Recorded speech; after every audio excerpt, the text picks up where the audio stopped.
today we're gonna be discussing the book Binges, and I appreciate y'all taking the time to discuss the book with me. Cause listen, when I got the arc right, when I got the arc, I like okay, I want to see what this is about. Yes, I was so excited, especially because Anna J. That's my first introduction to her with the Vengeance, and Miss Octavia. I read Cutthroat. Listen, that's another story for another day. Listen, we gotta talk about Vengeance tonight. We definitely gotta talk about Vengeance tonight. Okay, so why don't you tell the viewers that who may be new to y'all or who not may not be familiar with y'all, why don't y'all introduce yourself to the live? Anna. Go ahead. I'll wait for you. So I'm Octavia. I am a thriller author. I have written over 40 books as an independent author. Um, and being on this project was just everything. I learned a lot about these ladies. Even though I already knew them, like I learned Yeah, so much more about them in writing this book. Hey y'all, hey, it's your girl Anna J. And writing with Octavia and Renee was absolutely phenomenal. Like sometimes, like the things that you pray for happen in real time, and that's exactly what happened with this project. Um, and I was just excited to do it. So I'm glad you all are enjoying it. yeah, because I definitely did enjoy.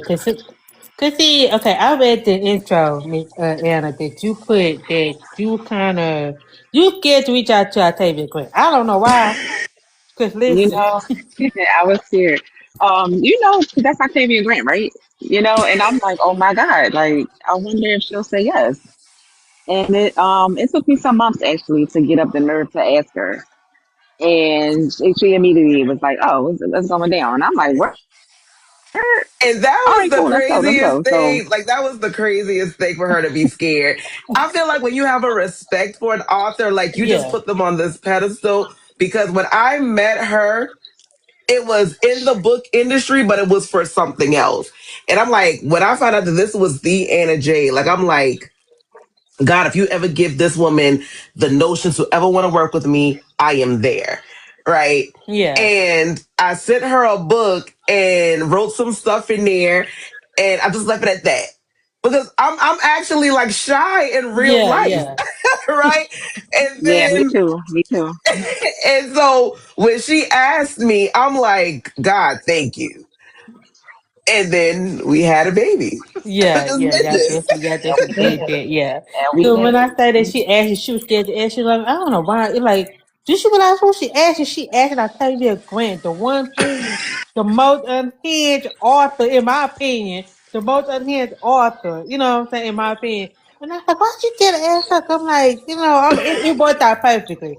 And then after she asked you, she's like, okay, we need to add a third person, which Mr. Olivia Wilde is not able to join us tonight. But what Anna? What made you decide to add a third person to this book? Because it flowed perfectly.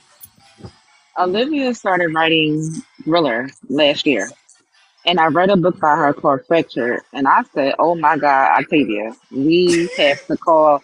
I'm a call her and ask her. Now I wasn't scared to ask Olivia because I was about to bully her into doing it, low Yeah, key, like you doing this project with us. But no, I called her immediately. Was like, "Listen, I know that you're a romance author, but I think that you would perfect for this project that me and Octavia is working on."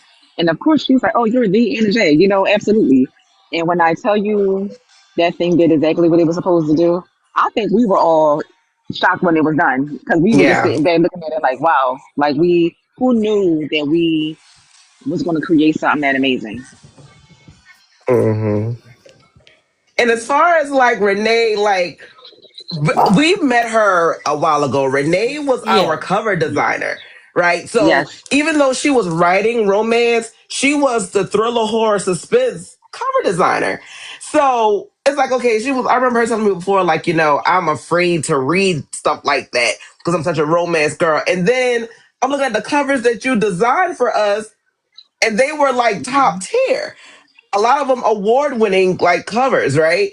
And so I knew that she had it in her. And I yeah, read that same book, Fractured. And I'm like, Renee been keeping secrets. right? Yeah, Because she She is she's a speaker. phenomenal. Yeah.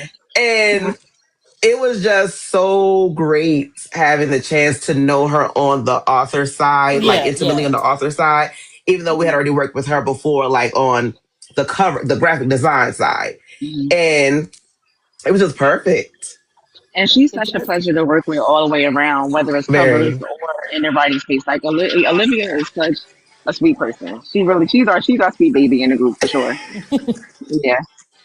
Cause see, I would never known it if y'all never said that. I would never known it about her at all. You know what I'm saying? Hmm. And you know, it amazes me how some authors, you know, could write different genre, and then you be surprised when you find out it's actually them, especially if somebody under a different pen name. You know, you be surprised. So that's Hmm. definitely good. So I want to get into vengeance a little bit more, and what vengeance means. Okay, when you what vengeance mean to y'all? Because vengeance can mean different type of things, you know, different meaning. What does it mean to y'all personally? It's not personal, it's just business, right? I'm going to avenge Baby, yes. someone that has nothing to do with me per se, Yeah, but you did a wrong and now that has to be corrected. So I thought vengeance was the perfect title for this book. Yeah, because I can't even remember what we was calling it before that. But when I saw that cover, I said, "Oh, Octavia, this is the cover, and this is the title." Like it just Tyrone Houston wasn't playing about anybody, especially anybody that was near and dear to him. yeah. So Hmm. if you rolled up on him, you made a mistake for sure.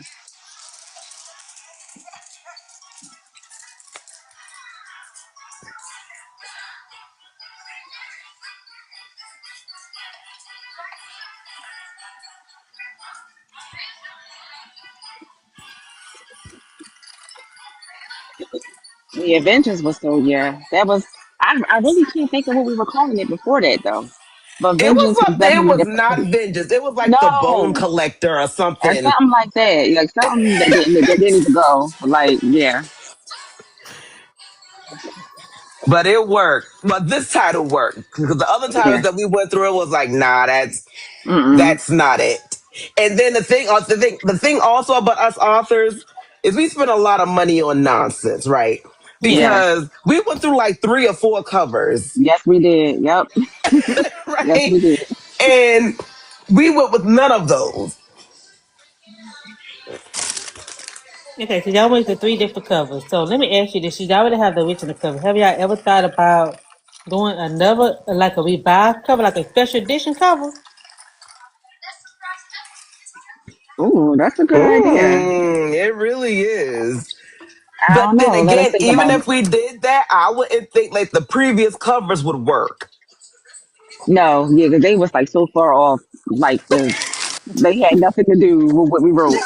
Like no, Y'all think it would work for the special edition? nah, those covers was Mm-mm. no, absolutely not. Mm-mm. Okay, okay, okay. Yeah, April said she need to see the cover. That's what I'm saying. I want to see the cover too. 'Cause what y'all talking about? I want to see the cover. It was ugly. So I mean, the story is fire anyway. I mean, y'all can have a horrible cover. I still buy it because the book is still good anyway. You know, if you put special edition on it, that's just me. You know, that's just definitely me. I I'm can cracking definitely up. say that. Somebody say, please, the special edition of the 90 list of Chris. Oh, okay. Yes, but, I tell you, go ahead. Okay. What was I saying? Okay, so how are y'all able to collaborate so seamlessly? Because the way y'all wrote the book, the way the story went, it was very smooth. It was very, um, it was no gap in between. Like you understood it. So it's just the three of y'all that wrote the book. How was y'all able to write it so flawlessly? Like it was just perfect. Like each chapter made sense.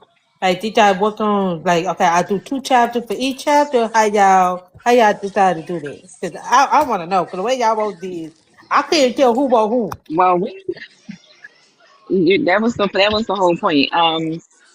I feel like you have to trust the people that you write with. That's like Yeah, most. That's first and foremost. You have to trust the people that you write with. You have to trust the people. to do their part. So we're never going to tell you who wrote what. I don't care how many ways, how many times people ask us that, you're never going to know that. But just know that, we had the conversations that we needed to have. We shared the notes that we needed to share. We popped in and asked the questions that we needed to ask regarding like little things. But again, I'm gonna say this until our cows come home. When you pray about a thing, I promise you, it always happens the way it's supposed to happen. And that's what happened with Vengeance. And I think it works so well. The reason why you can't tell is because, like Anna said, you have to trust the people that you're Yeah, bringing yeah, into your project, right? The main thing to have a flawless book is communication. Like, we're yeah, all adults, right? A lot Hmm. of us, we kind of write the same way. So there is no outlining. It's, hey, what you think? Hey, how about this? Oh, whatever you say, right? And then Hmm. also with us, some of the things are a surprise to us. Like, we don't know what's happening until we write it, yeah, right? That's how you, when you have like free, like just a flowing creativity, the characters just tell you what to say.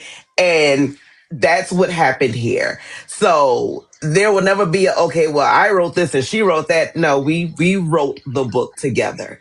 And that's literally just what happened. It was a we project, and it's cohesive, and that's just that. yeah, yeah, yeah. My, I I definitely think my agree. only thing, our only thing was that when it was our turn to write, that we made the story our own. We brought the characters to Right. life the way we wanted to bring them to life. There were no rules. We don't write outlines. We just go with the flow, and we're all kind of go with the flow kind of people. Olivia Hmm. is the same way, so it just worked out well. Okay, okay, yeah. Okay, I could definitely see that. I could see that. It's not gonna tell me in my inbox, like just slide in my inbox to let me Nah, know. Nah, okay, promise. okay. Well, you know what they say, close my don't get fed, honey. So you gotta ask. So all I can do yes or no. Well, I'll try, You y'all. know what? So You know what? As a matter of fact, I'm gonna go ahead. I'm gonna tell you tonight who wrote what part. We wrote the first part. We wrote the second part. We wrote the third part. That's how it went. Okay, go. okay, okay. But y'all heard it. Y'all heard it here first, y'all. They ain't gonna hear it from nowhere else. Okay, I'm just gonna say it like this. Okay. So I want to ask y'all about the boogeyman. Cause growing up, we did hear a lot of stories about the boogeyman. So I was curious, does the idea have any personal or symbolic meaning for any of you as a writer? Can vengeance, the way the story presents, the thing that I did delivering justice almost like feel myth like. I honestly expected something more like a death angel, but you choose a different direction. What inspired that choice and what does the cleaner represent in the story? So for Tyrone, keep in mind he was forced into the business. It's not something that he wanted to do. He was made to do it. That's kind of how things went back in the day. So for him, it was more so the police aren't gonna do what I need them to do. So let me just help you out with this. Don't worry about it. Y'all go ahead and eat your donuts and fight crap over there. I'ma snap this one up for you. So it was just really him making sure that his kids were safe, making sure that his neighborhood was safe, whether anybody else was going to do it or not. Right. That's the way I saw it. Yeah. And in real life, there's this thing like called the Good Samaritan law, right? And it's like people, they think somebody else is going to do something, right? Like I remember there was this case of this woman that was murdered in New York like many years ago, and nobody called the police because everybody expected somebody else to do it. Yeah. And Tyrone's case, he was going to get it done. Like I can't depend on people that I don't know to fix the problem that I'm seeing right in front of me. So I'm going to fix it myself, and it worked. Hmm. Okay. Okay. So I could Tyrone definitely was see. definitely that guy. Okay. So when I first read it, I said, okay, it's more of like a boogeyman. Like everybody had their own different perspective of what the boogeyman could possibly be. When we growing up, we had the boogeyman, boogeyman under the bed, stuff like that. So the way y'all did, I kind of like how y'all did it. Y'all did more like a adult version of a boogeyman than what we used to hearing as when we were younger as children. Cause we'll say, the Hmm. boogeyman, you know what I'm saying? But y'all did it completely like a adult version of a boogeyman. and then we have a Mm-hmm. better understanding what a boogeyman is. Mm-hmm. Um, I want to talk about the opening of the opening of the chapter, very first chapter. It will grab my attention. He sees you when you sleep, and he knows when you wake. You thought your first shit would go unnoticed, and now your friends and family will be at your wake. As a reader, my teacher, my immediate reaction like, what did I just read? It's such a dark and telling tone from the start. But was it your intention to shock the reader from the very first page? So what was your thought process behind opening a book with such a bold, chilling statement? How did you want readers to feel as they enter the story? I mean, it was just a little Christmas song, not too heavy. You know what I mean? Jingle bells. The whole thing about one thing I will say about myself, Octavia, and Olivia is we gonna snatch the edges on the first sentence. You don't have to wait. Yeah. You don't have to wait 5 chapters down the line for us. We gonna grab you immediately.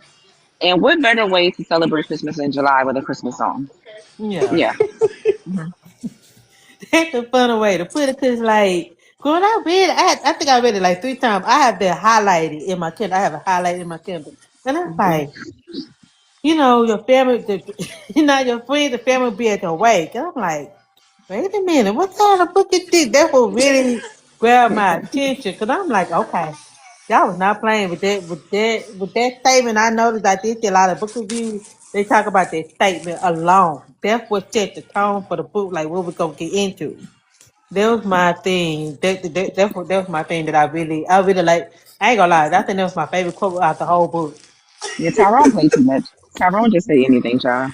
Yeah. And what I love about him is the fact that he was doing things so dark, but he was just such a comedian. Yeah. Like, Yes. there Very funny. was not, like, I found myself laughing so much in this book, both writing and reading. And I'm like, you know what? We play too much. We play Like, entirely too much. Like, Yeah. Yeah, cause that little chapter right there. I said, okay, let me get into it. I think I finished that book in 2 days, if I'm not mistaken. And my friend, the other booklet, she had it. I didn't know she had got an architecture part to review, and we were talking. I said, girl, did you? I said, what did you think? We were just talking about it, and she's like, I had to tell her.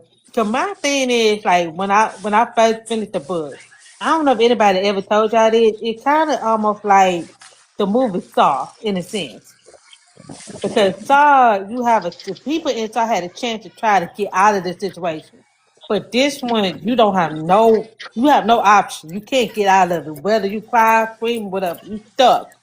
once So she went that's safe to how be I on was there. looking at it. Have Yeah. anybody ever mentioned that to y'all before?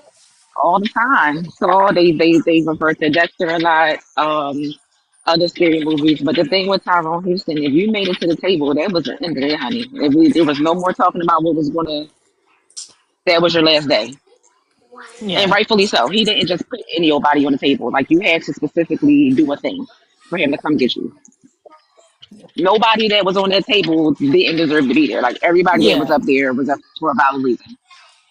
correct. And I mean, he made that very clear, or his assistant, or what, I guess business owner made that very clear when he was talking to the girls. Like, anybody that ever ends up on this table will not get off to tell a story. yeah, Right. And I mean, in certain cases, you have to think of, I think a lot of us, we think realistically when we're writing, right? If I let you off this table, you're going to tell somebody. yeah, And yeah, even if you don't tell anybody, I can't trust you because that's why you were on the table in the first place. Right. Exactly. So, you know, once you get into this room, it's curtains. Like, there is no other outcome. Yeah, once you get into this room, we go into the upper room or the lower room. That's it. It's over. You might as well just count your days, baby. Count your hours because you're done. yeah. Going to the upper room or two. Where I say like going to glory. That's why I say going to glory. Going to glory. That's why I would say going to glory. Okay, so I wanted to ask y'all this. Okay, when the scene with Tyrone with the father. And Tyrone told his father he planned to marry his girlfriend, but his father started feeling pain. When the father started feeling pain, Tyrone didn't call for help at all until after he passed. Was that moment written intentionally suggest something deeper, like hesitation, or emotional conflict, or even resentment because the father didn't approve of the marriage? What was going on? What was going through Tyrone's mind in that scene?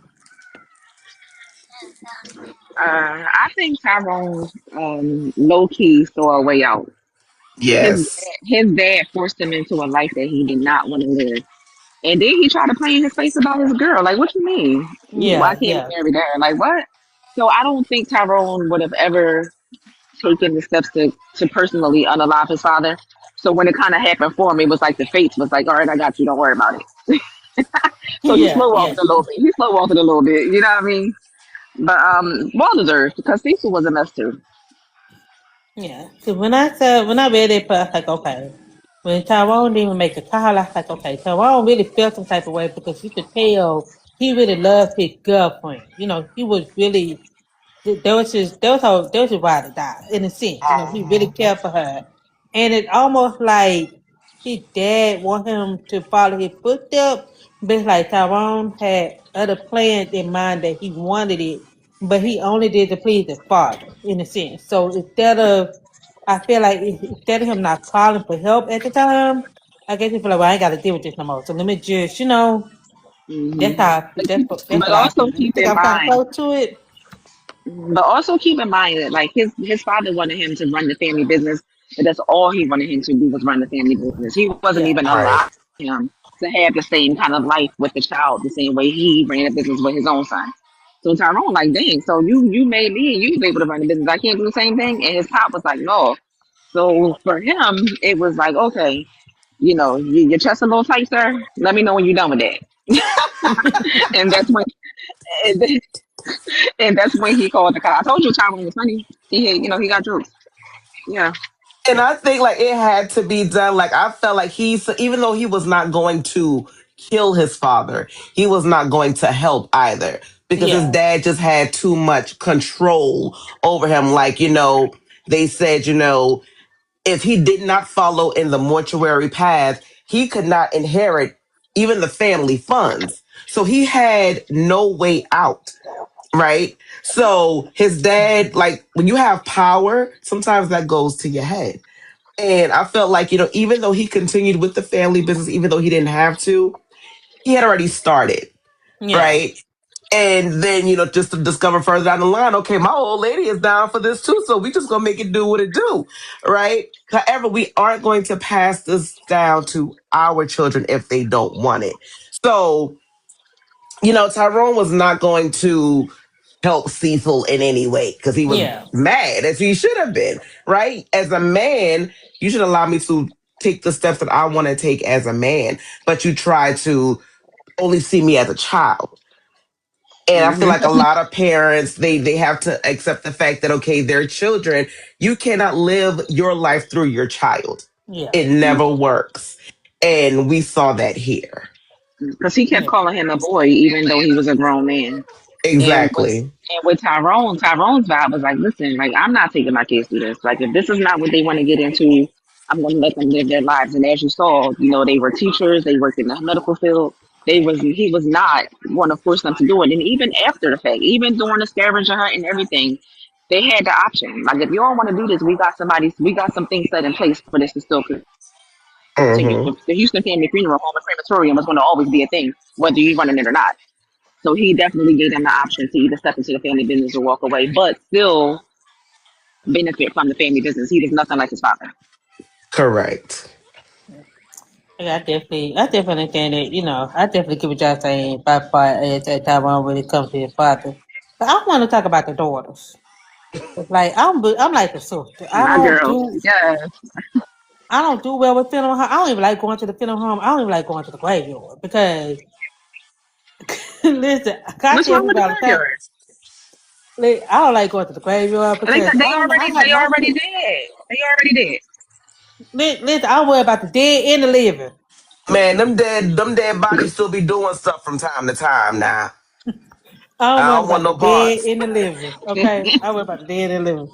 I don't do well. Listen, cause like I remember a long time ago, we was at somebody's funeral, and my uncle was just walking on people's grave. His name was Uncle Bob. I said, Uncle Bob, why you walking on people's grave? He said they dead, Faye. I said, no, I'm worried about the dead and the living. I said, what? I said, what if God decided to come down and wake everybody up? I don't want to be in the cemetery with that. No, I want to be somewhere. I want to be in my house I somewhere. mean, But this just, I'm like I the mean, at sister. Like least she they won't let me did. They do did this move a little little home I slow. get. I kind of like her. I don't do well with it. Hmm. But the daughter didn't know. The daughter didn't know Tyrone owned the funeral home. And they wasn't exactly sure Hmm. what all he did behind the scene besides helping grieving family. Also, the truth about his work and the reality, what he does to begin to unfold. Do you think it changes the way they view him as a father? Were you intention flowing how children can see their parents differently once they learn who they role is beyond mom and dad? Absolutely. So Tyrone Houston to them was daddy. That's my daddy. That's that he takes care of us. He allowed us to live a certain kind of lifestyle. He owns a funeral home, and that was the gist of it. People go to funerals because their loved ones have passed away. They had no clue that their dad was in there wilding out like that. Uh-uh. So, and they needed it needed to be that way. Cause could you imagine had they known that from little?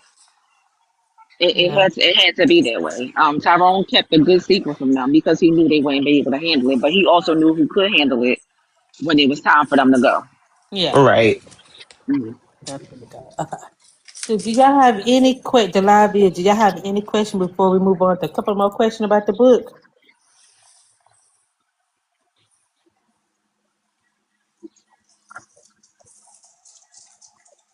Okay.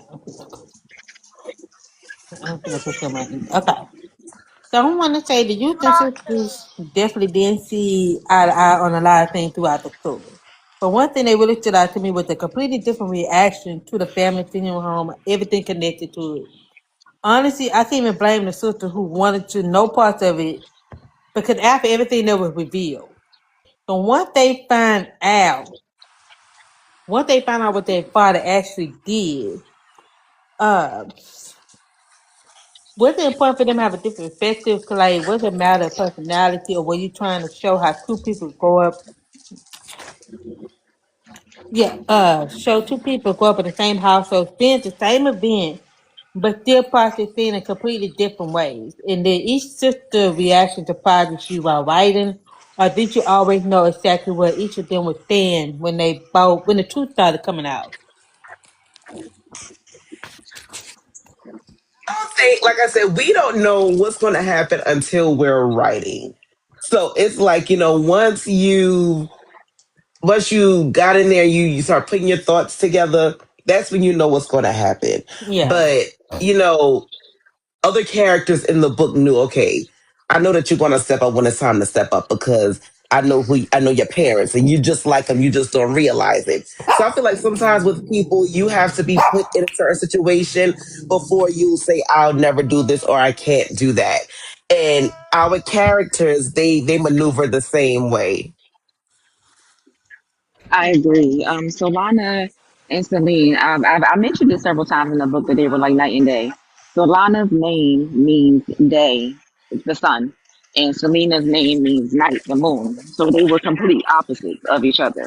And I know you know your kids. Like Octavia has two kids. She knows what Yaya is capable of, and she knows what Sky is capable of. So yeah, I think the Tyrone knew who could handle what.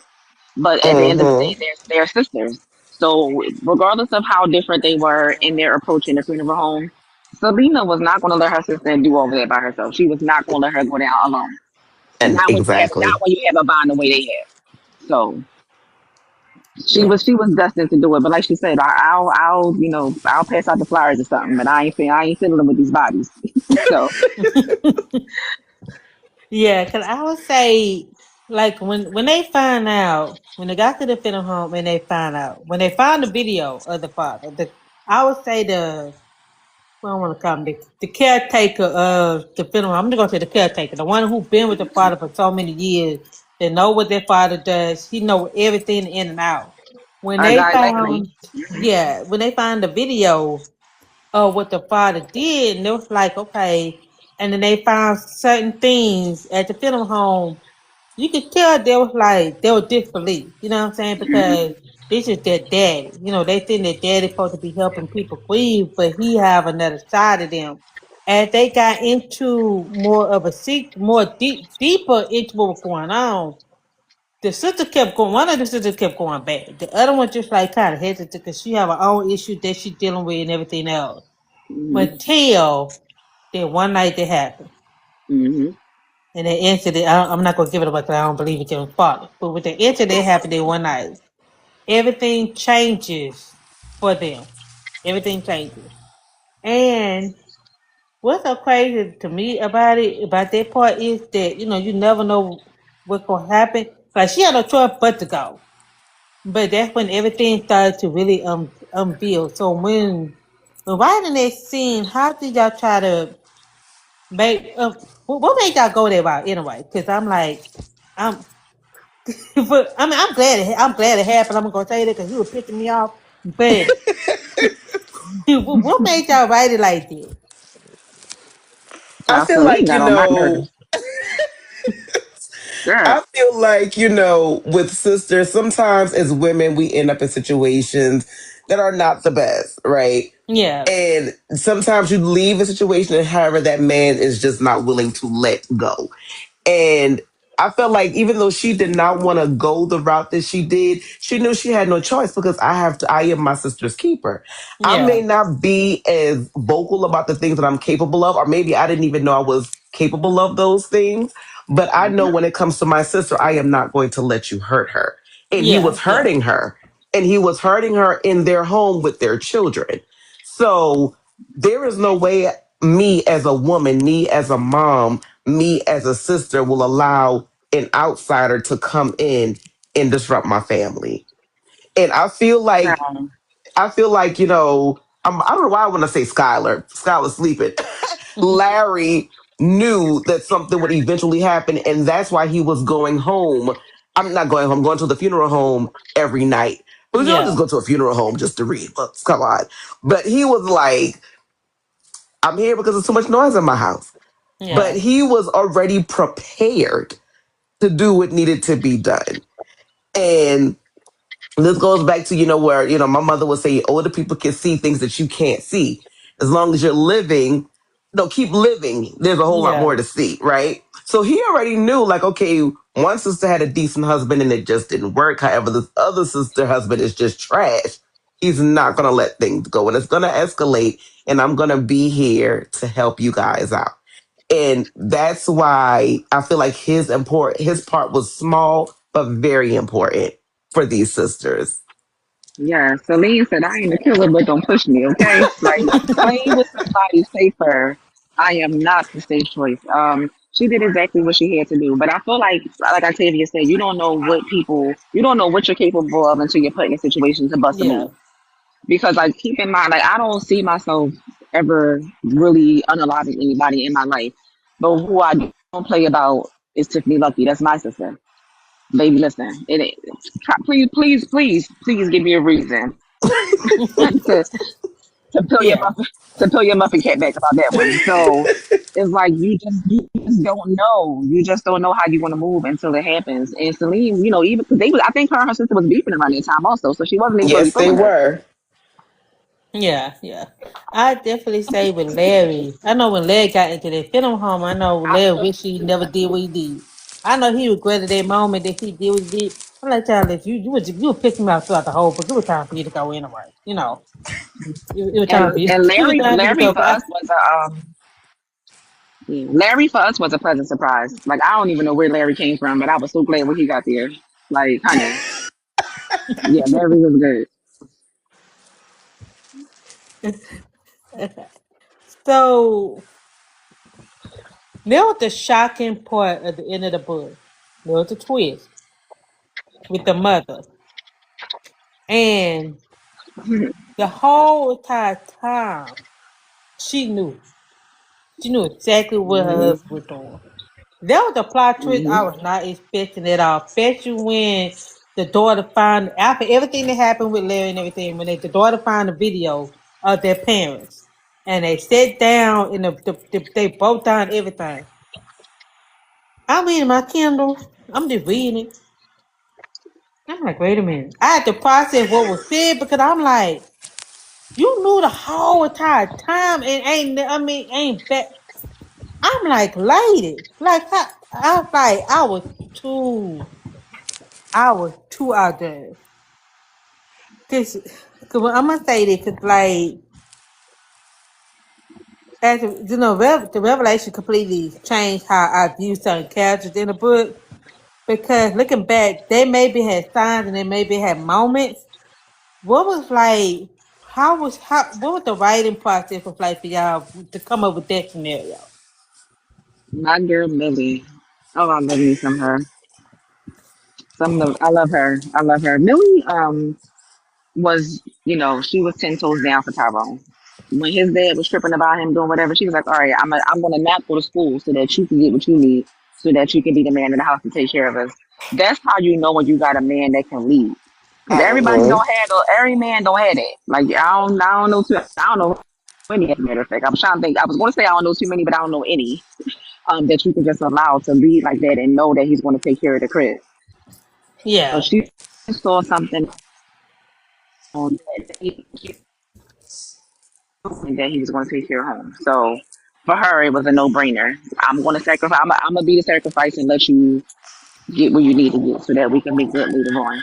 Millie was that kind of girl. I love her. Millie was I that absolutely love kind of her. girl. Oh my God, I love her so much. And this is how this also goes to show you, just how devious Cecil was because again, he wanted him to go to mortuary school. However, he was not going to pay for it. Okay, yeah, so if you want me to be a mortician, then you need to put me through school because that's not what I want to do. Right? So Millie was like, you know Hmm. what? I'm going to not go. I'm going to pay for your schooling and then we're just going to do things like that. There was never a time where she had to throw anything in his face when he was going through his moment. She was there to comfort him. This is how you know you have a man in your life, Hmm. right? yeah, yeah, This is how you know that you can that this man, whether he's going through it or not, he is your safe space. And a lot of people have never experienced that. However, my girl Millie did, right? And yeah, yeah, so, and like a lot of women, we know things about our husbands that our children don't know. Why? Because our children are our children. So, Hmm. yes, Millie knew everything about her man because that was her man. The girls found out because they didn't want them to be in the dark once they were gone. yeah, And yeah, I am praying one day that this book goes to audio because I want to hear Millie and Tyrone's. I need to hear their interaction because it was just so pure. Even though it was murderous, it was just pure. yeah, And I yeah, I feel like And they didn't play we about each need other. that at all. Yeah, they didn't play about each other though. The same ride or die, 10 toes down. I'm gonna do whatever I can for you, Bonnie and Clyde, that Billy had for Tyrone. Tyrone had the same thing for her. He was not playing about Millie. That man touched her hand in that restaurant. He said, "Oh, all he did was touch her hand." Dang, all that because he grabbed her arm. Yeah, he said, "Play with somebody else, not that one." I love their relationship. yeah. I like the relationship too. I like the mother daughter relationship. One thing I can say I like about them is the fact that they did shelter their daughter as much as they can. Much as they can. That's why I really appreciate that because sometimes parents do everything they can to protect their children from knowing certain things until times for it to be revealed. The fact that they waited and they didn't want to wait there. I mean, the fact that they waited and they waited till after they passed to let their daughter know exactly what had transpired and what their daddy actually does, for a living, but he does help out, in other ways. Like it was a reason that he did what he did. It wasn't just because he wanted to do it, but it was just a reason behind that. That's one Hmm. thing I I don't. could I definitely don't say. know. I don't know that Tyrone sheltered them. They weren't. They definitely weren't sheltered. Tyrone actually let them live. I feel like there's a difference when you shelter your children. That means you're keeping them from any and everything that's out there. They have no clue about not just home life but regular stuff. I feel like with Tyrone, he was like, I'm not even going to. I want y'all to just go and do what it is that you want to do in your life and be happy in it. So they weren't sheltered. They had an opportunity to kind of spread their wings. That's just how I look at it. I feel like she means there was shelter from his extracurricular Yeah, yeah, activities that's what I meant. Yeah, extracurricular activity. Yeah, until it was time for Until they them to weren't. know. Yeah, yeah. Now that they have to do. Yeah, you can't be in this neighborhood because if my dad was a killer, I'd be probably getting him on everybody. Like, yeah, he definitely ate my cookies out my lunchbox. Grab him. So yeah, that's what I meant. They was curricular I don't activity know. because they didn't know what their dad. They knew their dad owned a mortgage, but they didn't know he did other stuff besides, doing what you're supposed to do. Right. Yeah, Like that's what they I said, meant. they heard the stories of the boogeyman growing up, but they had no idea that man was their father because they never saw that. Right. Yeah, The only person that saw that was Millie because that was his other half. And again, I'm from the South, so I feel like in our writing you can see kind of like Southern uproots or my upbringing. A child stays in a child's place, yeah, right? Mm-hmm. Growing up, my mom would say, "I'm going to see a man about a horse," because it's none of my business, yeah, right? Never. So, of course they heard the stories of the boogeyman, but of course that was not their father that gets them ice cream and all of the things, yeah, right? So he sheltered them from, the maternal and paternal side of things. But as yeah, far as life, no, figure it out. And whether you Hmm. get it right or wrong, we have your back. Yes, and I love that about him. Tyrone was that guy. I'm sorry. I've written a lot of characters, but that one is like, yeah, he take up like at least 40% of my heart for sure. Okay, so if I want to ask you, which character was the fun to write? Like, which character got on your nerves, or which character almost didn't make it into the book? Um, well, Selena got on my nerves for sure. I'm like, girl, get a backbone. Um, Everybody that was in the book made it there for a reason. Whether their part was super small, as far as like Andre, because we just kind of he dipped in and dipped out, literally and figuratively. Everybody that was there was supposed to be there. There weren't any characters that we excluded. Mm-mm. Now, I think we all can agree that both Tyrone and Millie were our favorites, like hands down. I just could Mhm. not stand Jamal. I could not stand Selena once upon a time till she grew up a little bit. Yeah, But I definitely did not like Cecil at all. really. I did not like Cecil because I felt like, Yeah, Cecil was his horrible. part was necessary, but he was a very necessary person in the book, but he was Yeah, just mean for no reason. yeah, Like why would you want to take away how I experience life? yeah. I See, can and I definitely feel see like it's that. because his dad probably took it away from him. We don't know that yet, but his dad probably took it away Correct. from him, and then he did it to his son. And then Tyrone was like, "Wait a minute, player, we're not doing that no more." Um, See, but I felt like Cecil was tolerable. Selena though, Mm-mm. oh my god, girl, if I could have, I wanted to punch on her so bad. Like, dog, figure it But out. Like, yo, okay, 'cause I have to ask y'all this because the way the ending ended, right? I feel like there's more to the story. So please tell me y'all coming out with two. But I need to know, did the sisters continue the father legacy, or that's it, player. We done. Christmas.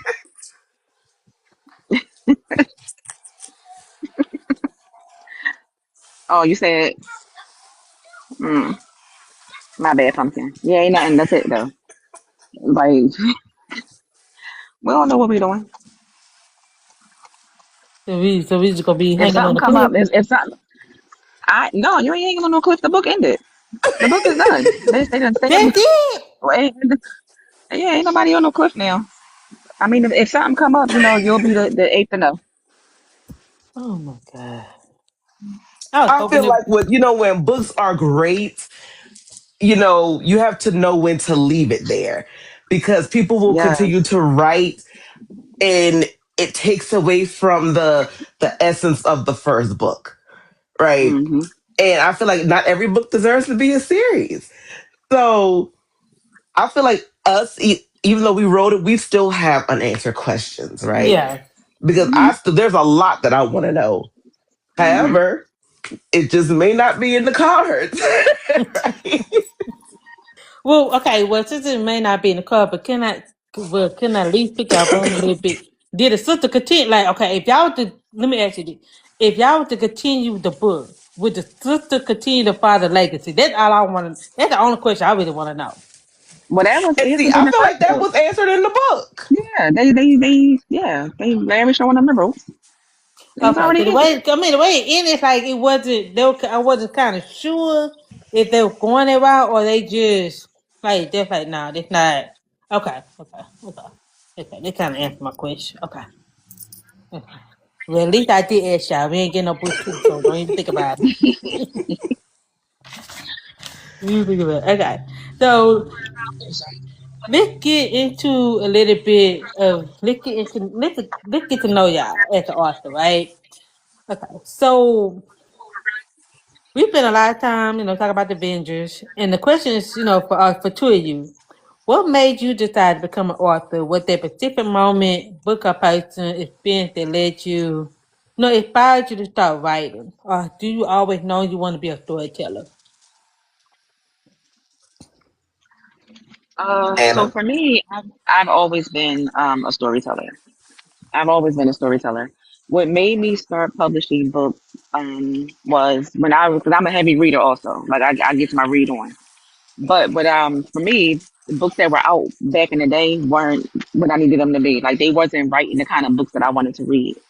So I challenged myself to put the kind of books that I wanted to read on the that was back in 2004 when I wrote There's Nobody in the World Like Monica, I promise you that.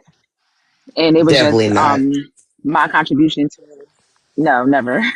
So it was just my contribution to a messy situation.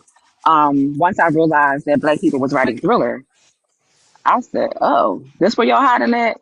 I'm on my way. Open up the door, somebody. I'm coming." You know what I mean? So I've always felt like I could write just about anything. And now I'm actually starting to take myself up on that challenge and I'm writing the things that I want to write. So I read a lot of books, but I like my stories to be the way I wrote them. And that's what I'm doing. So I'm just taking the opportunity to contribute to the literary world. Hmm. Listen. And for me, like I didn't know that I knew how to write until I was 16. I had a school assignment to write a folklore, and it was called The Hyenas Laugh. And I wrote that for my English 3 class, and then I won an award for it. However, before I wrote it, I'm like, I don't know how to write a story. Like, what does that even mean? Um, and she was like, "Well, do you know how to read?" And I said, "Yes." And she said, "Well, just follow that format." And that's what I did. And from the time that I wrote that story, I fell in love with writing. Like I fell in love with creative writing. However, I would like journal, I wouldn't write. Um, when I moved to Florida in 2012, like Florida is just so much bigger than my hometown. I'm from a very small place in South Carolina. And I didn't know anybody here. Like I didn't know how to drive on an interstate. I didn't know how to drive in this large city. So I would stay home and write. Yeah. And when I used to work for Bank of America, I would listen to audiobooks.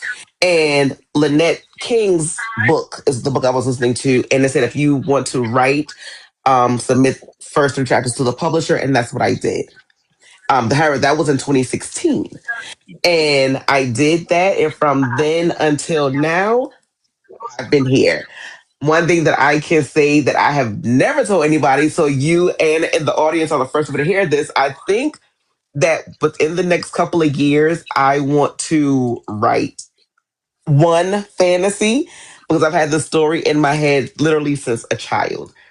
However, I think that if I do decide to write it, I won't write it under Octavia Grant. I would come up with a pen name because Octavia Grant has already garnered such a unhinged following. I don't think that it would be taken for what I actually want it to be. So, yes, I have been thinking of writing, like Anna said, challenging myself to see if I can do something other than thriller. I think you should do it because I'm telling you, like I wrote urban fiction for years, and not only did I challenge myself to write thriller within the past couple of years, I've challenged myself to write romance because if you look at any of my past interviews, I always said like I would never write romance ever in life, Mm-hmm. and now I'm trapped over there. It's crazy work. They won't let me breathe. But it's like you just I feel like nothing beats a fail but a try. You have to just Right. step out there and do it. And I think the difference between people like myself and Octavia is we tell stories. There's a difference between writing books and telling stories. We're Yeah. storytellers. This is why your edges is knocked out. This is why you can't breathe when you're reading these pages. This is why you didn't threw the book across the room. Is because we have the capability to bring you into the story and you can see what's happening. That's the Mm-hmm. difference. So I know when Octavia writes her fantasy, we're going to be right in fantasy land with her. I'm excited about this. I can't wait to get on your nerves about that. I'm glad you told me. Good job. Oh my God. Okay. So this one I want to ask y'all. Okay. Because listen, because I'm just not getting into both y'all catalog. I know y'all write completely different. Y'all, the way y'all mind go, especially you, Miss Octavia, because listen, because your writing style and Miss Anna writing style is completely different. But in my mind, the way y'all wrote this book, the way y'all coexist to write this book, I'm trying to, I think, y'all got me wondering, like, who think of this? Cause like, the way y'all mind works, what self-care look like for y'all? Because I can imagine the way these characters be talking to y'all. And, and I'm surprised I haven't acted out on it yet because I don't think I could be a thriller writer because I'll be too busy trying to figure out how I could get away with it. I could get away with it. But how does self-care look like for both of you? I'm a spa girl. I'm actually on my way home from the spa now. We've been soaking up self care all day. That's kind of how I move. I am very intentional with my time these days. Um, I don't allow people to have access to me like they used to. That's one of the best things I've ever done. And just really just taking the time out to like be around people that foster your creativity, that pour back in, that love on you, and that's genuine about it. They're not doing it to say I was with her when she did X, Y, and Z. They really care about Mm-hmm. your well being. So that's kind of how I mellow out for the most part. And I also cry. Like people act like they don't be want to cry about things. Baby, I would be balled up in that bed, crying, snot, and tearing and all of that. And then I would get up and make me a sandwich like that never happened. Let them tears out. That's how I take care of me. Exactly. And for me, I know I'm a crybaby. Like I'll get on camera and cry and laugh and joke because Arthur Octavia is not Octavia Grant, right? Arthur Octavia creates worlds that are not her own.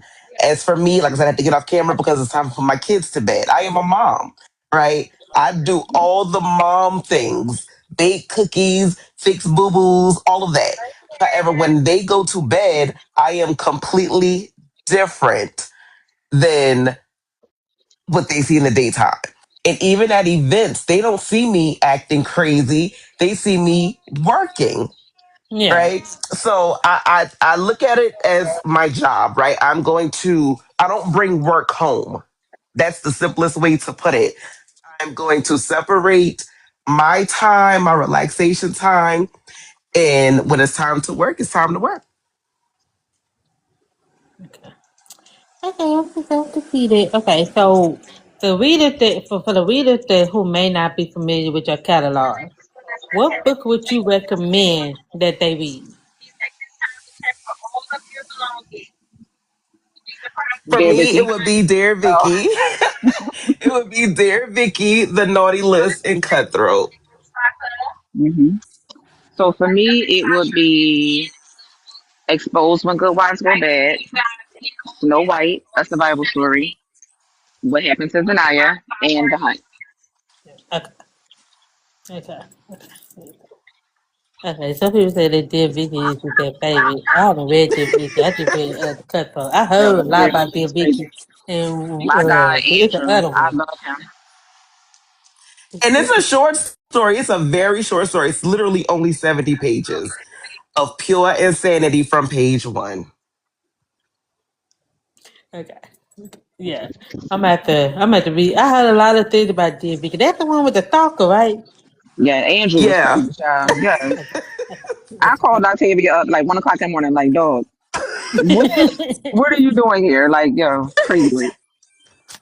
Yeah. And somebody, okay, somebody, K. Will said the cutthroat is bananas. Let me see.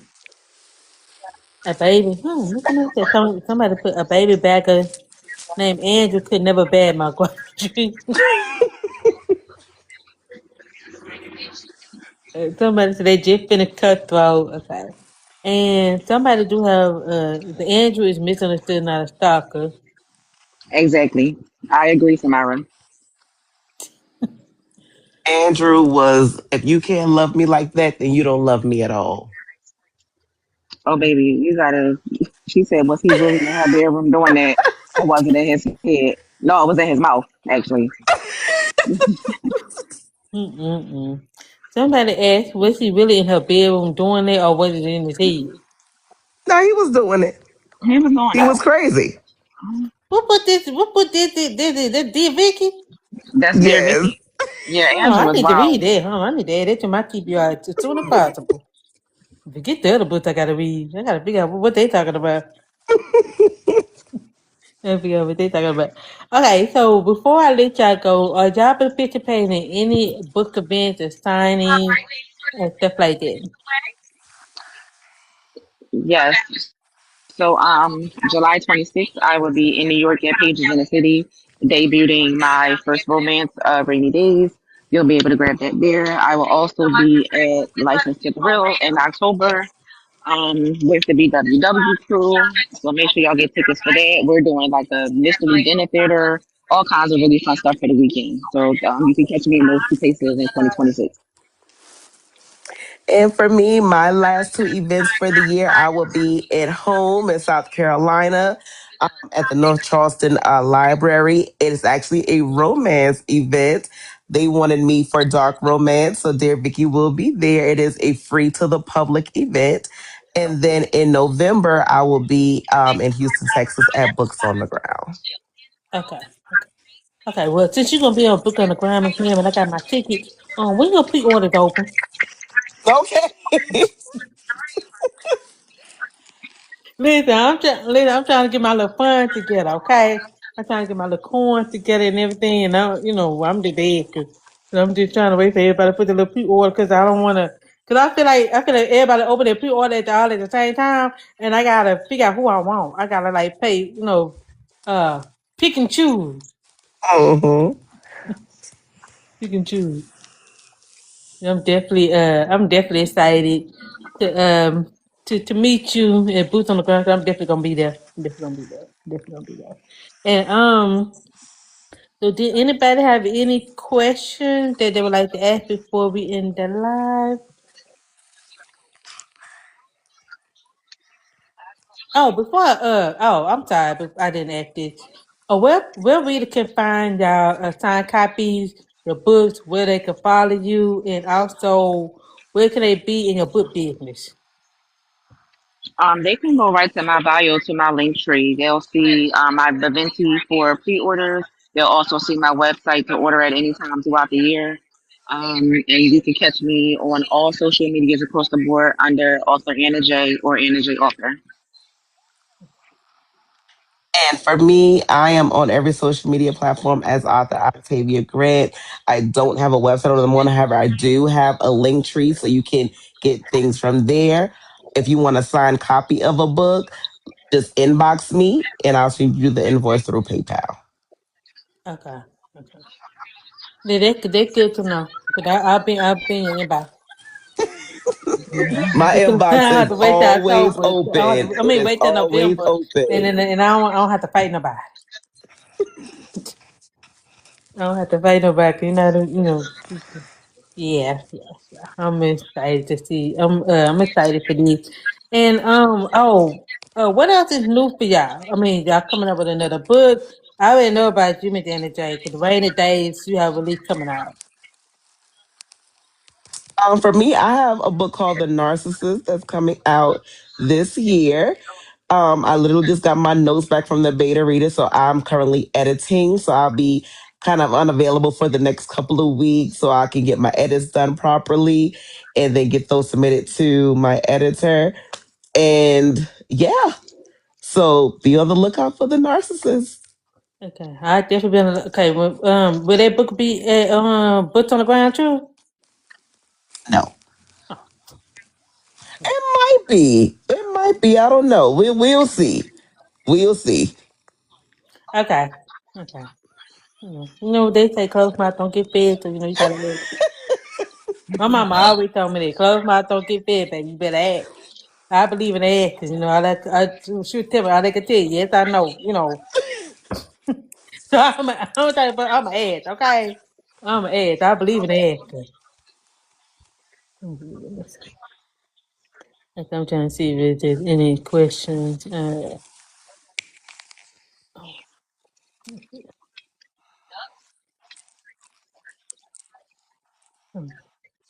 Okay. Arthur K. Wilson. Okay, Arthur K. Okay, I got you. I got you. I got you. I got you. I got you. I got you. Okay, I got you. Thank y'all so much for joining me on this live, and thank y'all. I feel like I took up too much of y'all time. I do appreciate y'all for joining me, and I definitely can't wait to do this again. To be back with you all. And Miss Ma'am, Miss Octavia, we're gonna have to do this again. We're gonna have to talk about the cutthroat, Miss Ma'am. I got Yes, some questions. ma'am. Got some questions, and then Whenever you're ready. yeah, and I definitely will be back with Miss Anna J next month. Is it next month?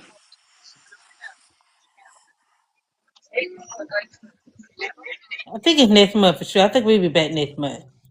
I think we'll be back back live again next month. Yeah, next month in August. Yeah, for sure. August for sure. Yeah, definitely be back. So thank y'all so much for joining my live. And also, if you just not coming in or if you missed the beginning of the live, it will be on YouTube. So I will post it sometime this weekend. So thank y'all for the likes and for the gift. And thank y'all so much for joining me tonight. I really truly appreciate y'all. So I'll definitely be in touch with y'all again. Yes, Have ma'am. have Good a great night. night. Thank you. Bye, y'all. Bye.